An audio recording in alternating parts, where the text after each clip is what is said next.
The motor coach rolled slowly down Leahy Drive on the campus of Notre Dame, crawling behind the east end of the stadium and through the early morning shadows of Touchdown Jesus, right into the belly of the beast.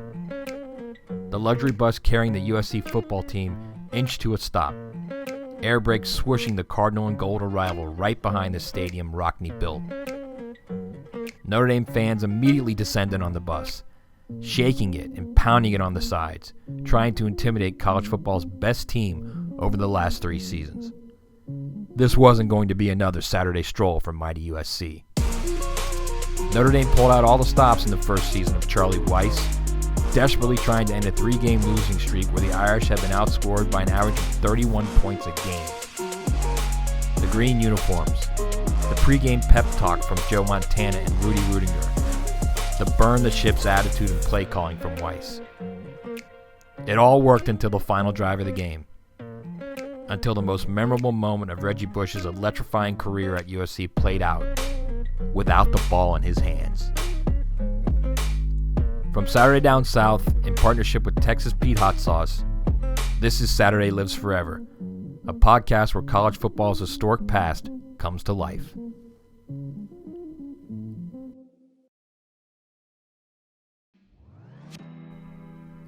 "7 seconds on the clock. USC trailing by 3 and at the Notre Dame 1 with no timeouts. USC coach Pete Carroll screaming and motioning for Trojans quarterback Matt Leinart to clock the ball amid the last-second chaos. Leinart took the snap and tried to sneak over the pile of humanity, but was stood up short of the goal line. He then turned his back toward the pile and tried to lean in. And that's when the most iconic moment in a rivalry steeped in "Do you remember when?" came alive. Here comes Reggie Bush, all 6 feet, 203 pounds of him. Bush took 2 steps to the pile, got low, and pushed Leinart the final 3 feet over the goal line. "You know I pushed your ass in, right?" Bush yelled into Leinart's ear amid the celebration as national television cameras broadcasted the pandemonium. The Bush push. Of all the highlights and all the magic created by the most electrifying player in the modern era of college football, the image that stands out is the one where he did what any schmo with a little heft in his shorts could have done. That moment, like so many others in a white-hot 3-year career where Bush was the tip of the spear for one of the greatest teams in college football history, are secondary to the dark clouds that, even now, Bush can't escape.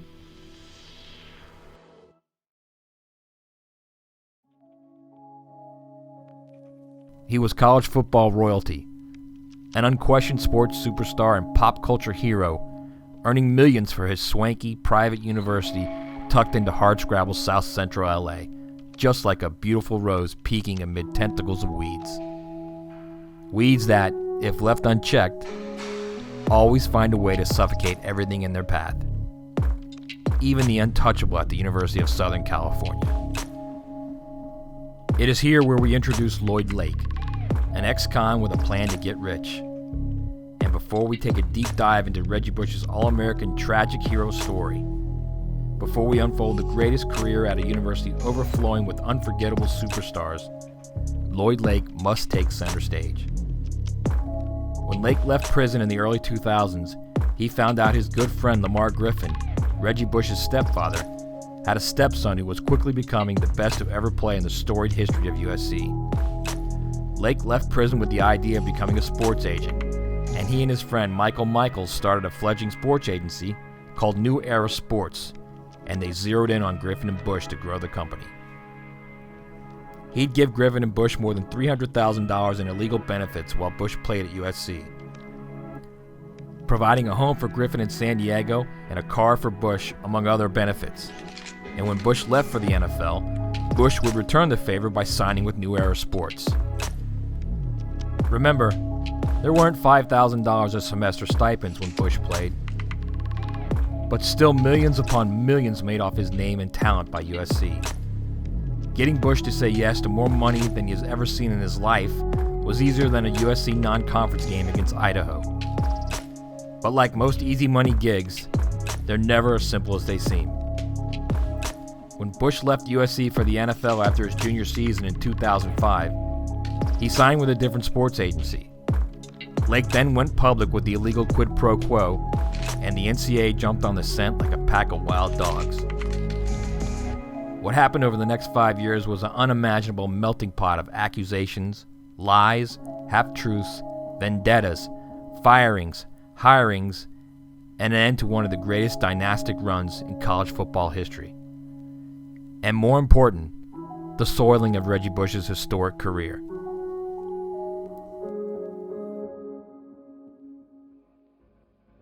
Pete Carroll, the most successful coach in the game at the time, left town for the NFL before the NCAA sheriff came and cleaned house. USC, which was recruiting and winning on autopilot, was left stammering and sputtering for more than a decade, misfiring with 2 high-profile hiring mistakes after Carroll that further damaged the brand. The failed quid pro quo stained a 3-year run by USC that included an Associated Press national title in 2003, a BCS national championship in 2004, and a last-second loss to Texas in the 2005 BCS national championship game that prevented the Trojans from winning 3 straight national championships. It eliminated a 34-game winning streak because 14 of those wins were vacated by eventual NCAA sanctions, and it gutted the program for years with crippling scholarship reductions. More than anything, it forced USC to disassociate the university from Reggie Bush, eliminating any mention of Bush on the pristine campus. All records had asterisks. Bush's number 5 jersey that once sat shoulder to shoulder in the peristyle end of the Los Angeles Coliseum with the school's other Heisman Trophy winners was eliminated too. No USC player has worn Bush's number 5 since. And then came the final, humiliating blow. Bush gave back the Heisman Trophy he won in the 2005 season, boxing it up and sending it to the Heisman Trust. The 2005 award has been vacated since. Bush's painting no longer adorns the walls of the Sports Museum of America in New York City with all the other Heisman winners, and all mention of the 2005 season has been eliminated from Heisman history. The greatest Trojan of all had been ghosted.